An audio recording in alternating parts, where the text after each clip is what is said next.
Hey, today we are going to just copy the recipe as you see it in the exact same format. We'll worry about converting it tomorrow.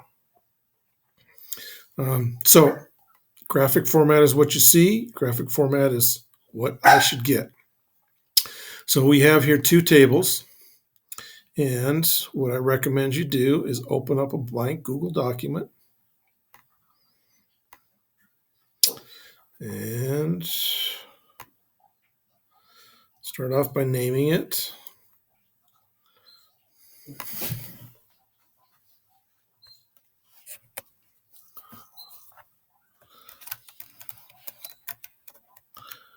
Cornbread muffins recipe.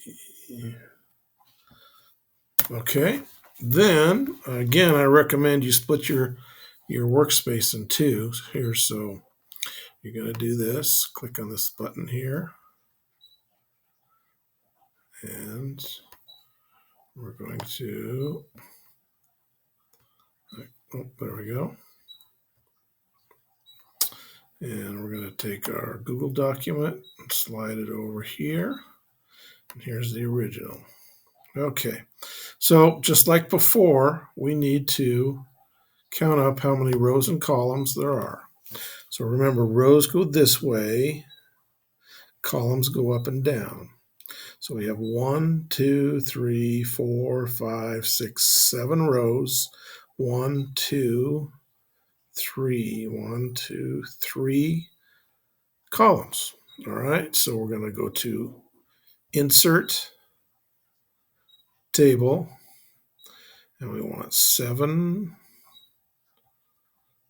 And if you don't get this exactly right, if you have to change it later on, it's not a problem. I end up moving my tables around a lot once I get going.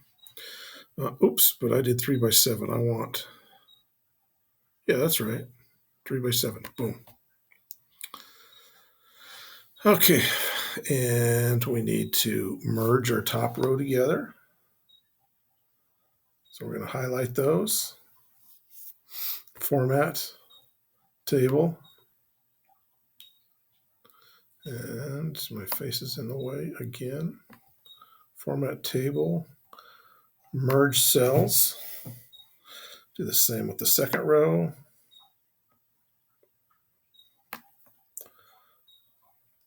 Format table, merge cells, and then go ahead and type your words in there. Cornbread muffins, day 1. Second row, make sure your container is labeled. Then all your ingredients in here. Now, when we get to this big block, this cell, all of these are merged together. So you're going to highlight those, format, table, merge cells. And then you're going to do the same thing, let's see, with the cell to the right. So I'll let you do that. I'm not going to bore you by doing that there. All right, let's go on to our second table. Again, we're going to insert. Oh, let's find out how big our table is first. We have 1, 2, 3, 4, 5, 6, 7 rows. 1, 2, 3, 4, 5, 6 columns. 7 rows, 6 columns. So we're going to insert a table. That's 1, 2, 3, 4, 6, or 7 by 6. Now, what I've done here is a common mistake people do all the time. I've inserted a table within a table.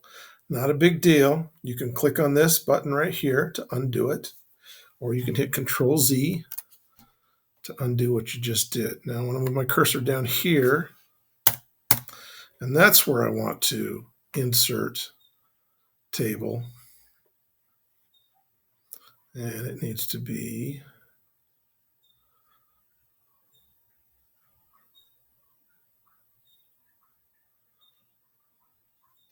I forget which. I'll just make it 7 by 7 for now.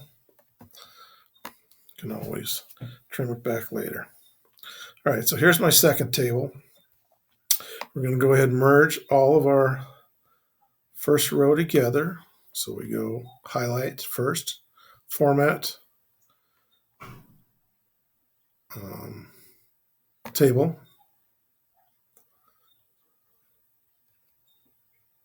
Come on. Let's try this again. Format, table, merge cells. So we're going to put them all together. And we're going to do it the second and third row. Highlight, format, table, merge cells. Okay. And I'm not going to bore you with a bunch of other stuff. When we get to this section right here, we have 2 cells wide. So we're going to highlight these 2 cells, format, table, merge cells. And we have these right here. 2, 3. This is 1, 2, 3 cells, but mine's 4 because I must have added an extra row. I'll show you how to fix that in a second. So we're going to go to format, table, merge cells. All right, this bottom row is superfluous or unnecessary, so I'm going to delete it. So I put my cursor in the bottom row, format, table, and we're going to delete row. Make sure your cursor's in the right spot when you do that, otherwise you'll delete a row you didn't intend on deleting. And then these need to be merged together, merged together, merged together, merged together. It's pretty self-explanatory from this point. If you've done other recipe copies, if this is the first one you've done, it's going to be tough. Now, I want to show you something in, what have I done? I have deleted, I have 1 row short. I need another row above this. So what I'm going to do, I'm going to put my cursor right here in the middle, or right here on the top row, I should say. I'm going to go format, table, and I'm going to insert a row below. Now, because that row I already had was 1 big cell, when I add a row below, it matches the row above. So there's not going to be all these divisions like down here. If I had done it from here and put it, what's it called? Insert a row above, the row above would look just like this with all these divisions in it. All right, so here's what I wanted to show you. This step right here. Preheat oven to 400.